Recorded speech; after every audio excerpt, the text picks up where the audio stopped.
Human beings are born connected, quite literally, umbilically connected.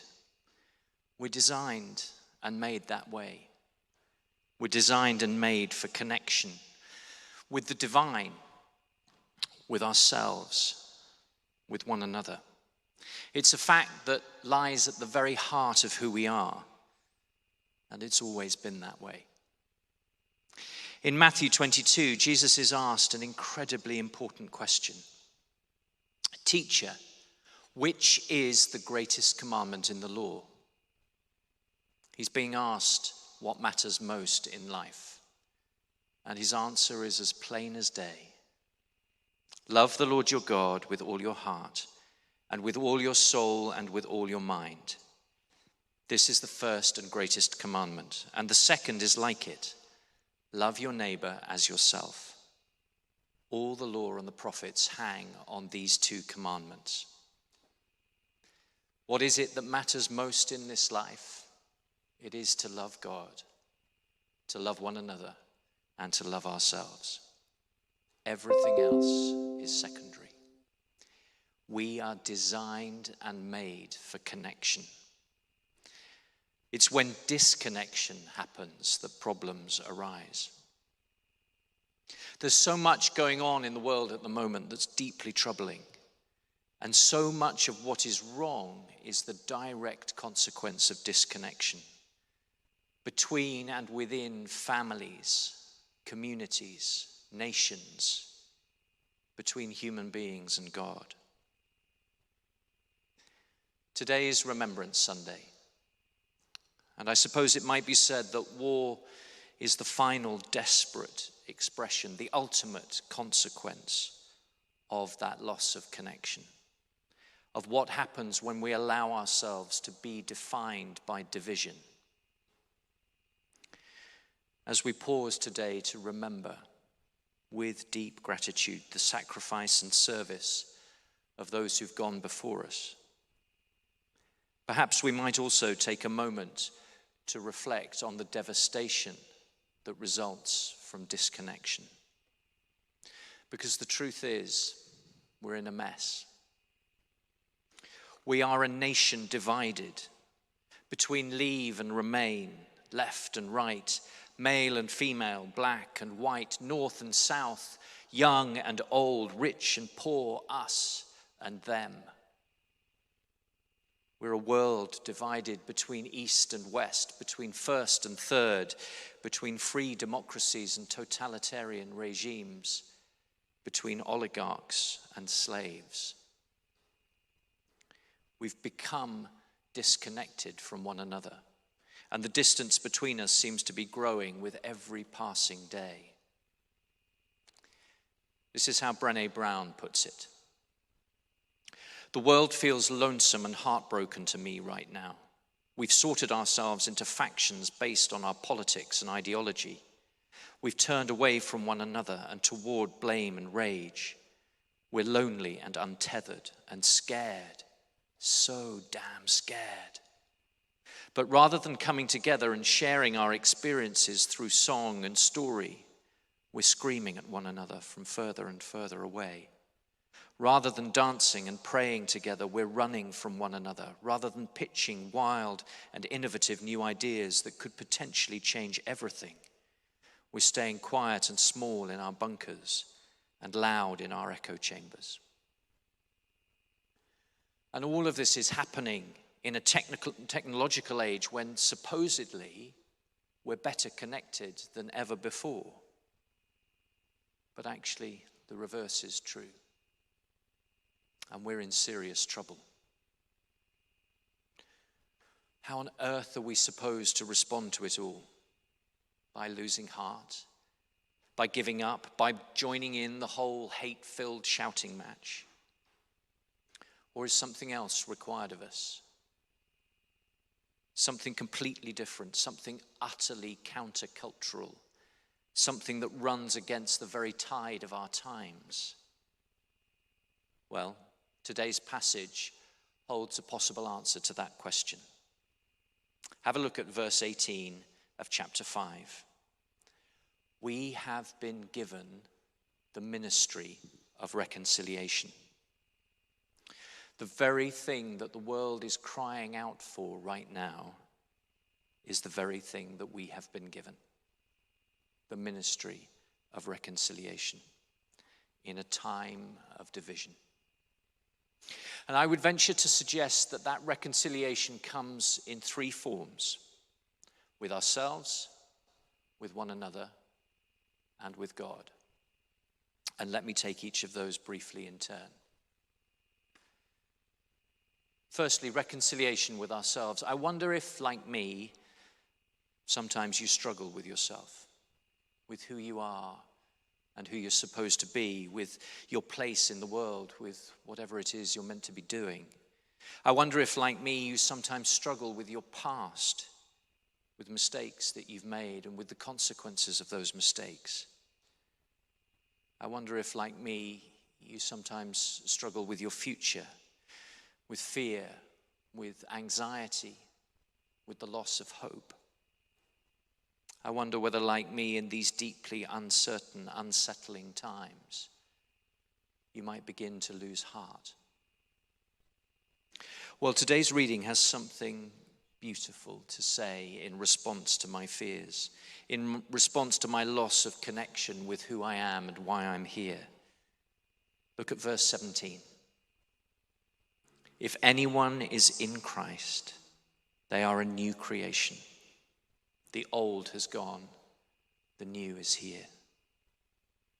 It seems to me that Paul is saying the very thing that I'm longing to hear, that I can be made new. Whatever mistakes I might have made in the past, whatever anxieties I might have about the present or fears about the future, that all of it can be made new. And if that's true, it changes everything. It doesn't suddenly make all of those fears and anxieties disappear, but it does something deeper.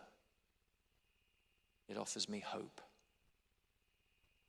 I can be made new. I can be the person that God always intended me to be. And it seems that this happens in Christ. It happens in Jesus, at the cross, at the entrance to the empty tomb, at the place where all things are made new. We need to be reconciled with ourselves, with who God made us to be, but we also need to be reconciled with one another. The Message translation of today's passage speaks of the God who called us to settle our relationships with one another. In June 2016, the MP Jo Cox was murdered. She was a woman of remarkable character and courage who, before becoming an MP, had worked for Oxfam in roles that had exposed her to the realities of life in some of the most challenging places on earth. On entering Parliament in 2015, she gave her voice to the Syrian cause, to the urgent need to find solutions to the conflict, to the desperate requirement for humanitarian aid, and to the plight, the shattering stories of the innocent refugees fleeing the carnage. Her killer was a 52-year-old white supremacist, a Nazi sympathizer, a furious far-right terrorist driven to murder. Jo represented everything that he hated. She had opened her ears and her arms and her heart to the outsiders that he and too many others like him believed were to blame for the ills of his small world. She was murdered during a period of deeply polarized national debate about Britain's relationship with Europe. Reckless agitators were playing on the anxieties of ordinary people, not least about immigrants, those strangers from other places who stood accused of coming over here and stealing our jobs, exploiting our services, raping our women and abusing our children. The national atmosphere was fearful and febrile.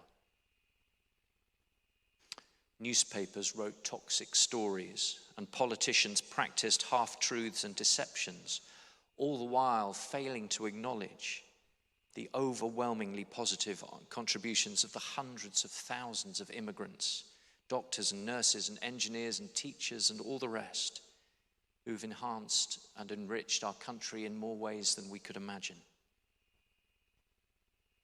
Joe Cox's story is one of conscience, of public service, of personal sacrifice.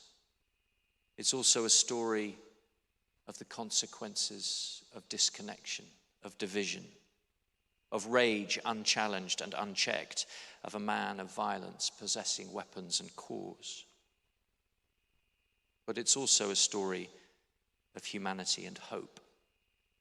Joe was a champion of outsiders, a voice of calm and reason and kindness and experience, who once pointed out the very simple fact that we have more in common than that which divides us.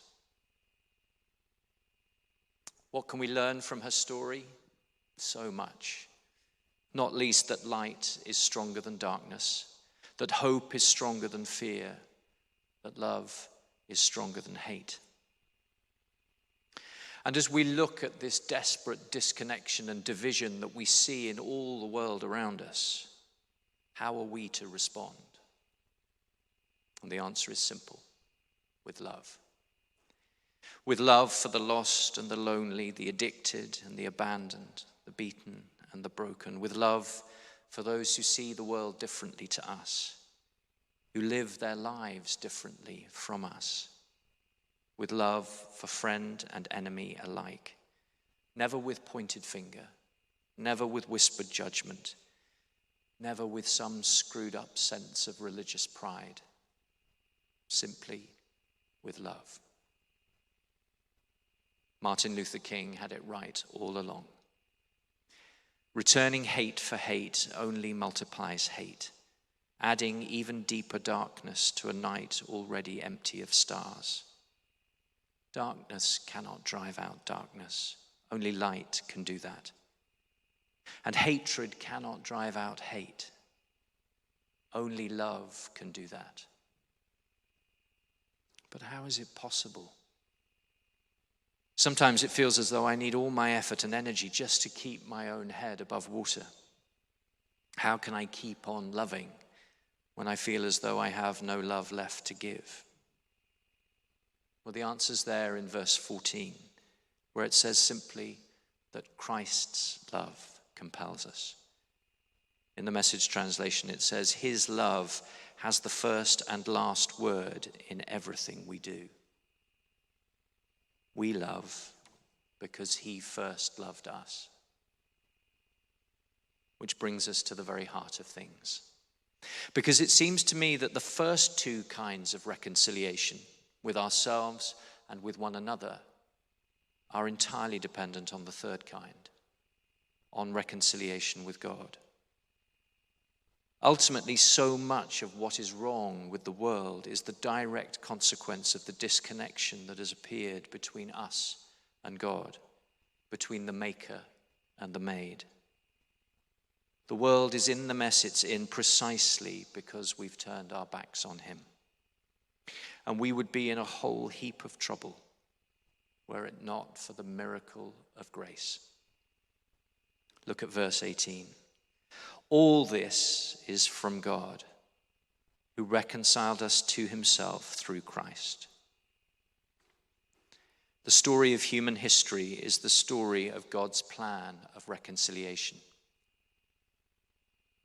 In the beginning, when God created the heavens and the earth, he designed and made us to be in relationship with him, to walk with him in the garden in the cool of the day. But like Adam and Eve before us, we got lost somewhere along the way. We became separated, disconnected from the very source of life. And we've been trying to find our way back home ever since. It was perhaps St. Augustine who put it best. He said, we were made for God, and we will be restless until we find our rest in him. The extraordinary good news of the gospel is that God has shown us the way home. He's reconciled us to himself through Jesus. And the way is open to all who would come. As some of you know, I used to be a police officer. Over the course of more than 25 years, I witnessed firsthand the devastating consequences of disconnection. And much of my time is still spent, in the search for answers to it all. One of my professional heroes is John Carnachan, a retired officer who's one of the world's leading experts in violence reduction. He says this: whatever the question, the answer is relationships. And he's right. Boys join gangs in search of relationships. Girls flee the country to join ISIS in search of a cause to believe in and a place to belong. The descent into drug and alcohol addiction so often begins with the fracturing of relationships, either in childhood or in later years. Whatever the question, the answer is relationships. Relationships characterized by kindness and grace and forgiveness and patience and gentleness. More than anything, relationships characterized by love. Human beings are born connected. Quite literally, umbilically connected. It's when disconnection occurs that problems arise. In the face of all that is battered and broken, we have been given the ministry of reconciliation. And it's time to change the world.